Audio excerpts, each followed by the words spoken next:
Today we're talking about Annihilation, the new map pack for Call of Duty Black Ops. We have 4 new multiplayer maps: Hangar 18, Silo, Drive-In, and Hazard, and a new zombies map called Shangri-La.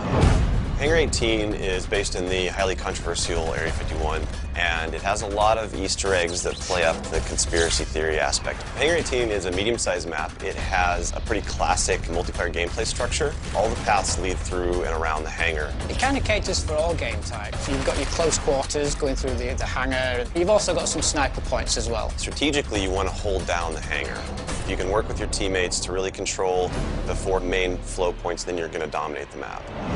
Silo is based on a Russian underground nuclear missile silo construction site. It's probably one of the largest maps in the entire game. Silo favors players who take their time because there's a lot of flank routes and a lot of interconnecting paths.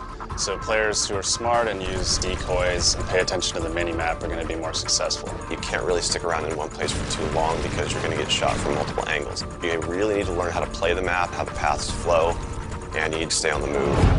Nuketown was a really hugely successful and popular map with Black Ops, and we wanted to do another map in the DLC that kind of emulates that style of gameplay. Drive-In's a fairly small map, but it does have a variation of battles. You've got the wide open area in the middle, the actual Drive-In itself, but then you do have close quarter battles down the side. So Hazard was inspired by one of our World at War maps called Cliffside, but it's a complete reimagining of it.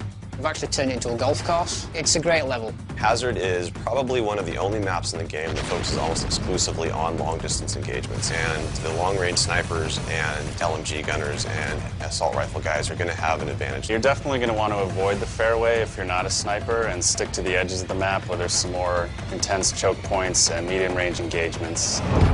The story in Shangri-La is shrouded in mystery. I love to leave it up to the fans to derive their own ideas from it and also discover the facts that we put in there. I hope they really get the sense that we've taken this to just a whole nother level with the new weapons, the new environment, the new ways of getting around the map and things like that. There's a lot of holding areas, escape hatches, and things that let you get out at the last minute, which is a contrast to Call of the Dead, where it was a very wide open map. This is a much tighter map. Don't hold out too long. If things look like they're getting rough, get out of there.